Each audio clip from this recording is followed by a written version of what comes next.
ಮೈಸೂರು ದಸರಕ್ಕೆ ಹೋಗ್ಬಿಟ್ಟು ಆನೆ ನೋಡಕ್ಕಾಗಿಲ್ಲ ಅಂತ ಬೇಜಾರಾಗಿಲ್ಲ. ಯಾಕಂದ್ರೆ ಚಂದಾಪುರ ರೋಡಲ್ಲಿರುವಂತಹ ಬೈಲ್ ಬಸವೇಶ್ವರನ ದೇವಸ್ಥಾನದಲ್ಲಿ ಜಾತ್ರೆ ಇತ್ತು. ದೇವಸ್ಥಾನಕ್ಕೆ ಗಜಪಡೆ ಕೂಡ ಬಂದಿತ್ತು. ಇದರಿಂದ ತುಂಬಾನೇ ಖುಷಿ ಆಯ್ತು.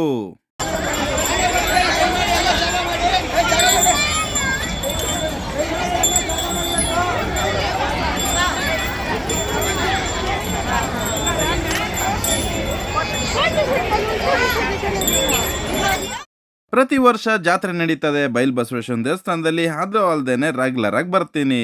ಇದು ನೀವು ನೋಡ್ತಿರೋದು ದೇವಸ್ಥಾನದ ಬೈಲ್ ಬಸಪ್ಪನ ವಿಗ್ರಹ. ಹಾಗೆ ನೋಡ್ಬೋದು ಎಷ್ಟು ಜನ ಸೇರ್ಕೊಂಡು ಮುದ್ದೆನ ಕಟ್ತಿದ್ದಾರೆ ಅಂತ ಅನ್ಬಿಟ್ಟು ಪ್ರಸಾದಕ್ಕೆ. ಇಲ್ಲಿಯ ಸ್ಪೆಷಲ್ ಪ್ರಸಾದ ಏನಂತಂದ್ರೆ ಮುದ್ದೆ ಕಾಳ್ಸಾರು. ನನಗಂತೂ ತುಂಬಾನೇ ಇಷ್ಟ. ವರ್ಷ ಪೂರ್ತಿ ಈ ಟೇಸ್ಟ್ ಬಾಯಿಂದ ಹೋಗಲ್ಲ. ಇದ್ರ ಜೊತೆಗೆ ಜಾತ್ರೆಗೆ ಬಂದಿರುವಂತಹ ಜನ ಸಾಗರ ಕೂಡ ನೋಡ್ಬೋದು. ಜಾತ್ರೆನ ಎಂಜಾಯ್ ಮಾಡ್ಕೊಂಡು ಸ್ವಲ್ಪ ಕಳ್ಳೆಕಾಯಿ ಎಲ್ಲ ತಗೊಂಡು ಮನೆ ಕಡೆಗೆ ಹೊರಟೆ.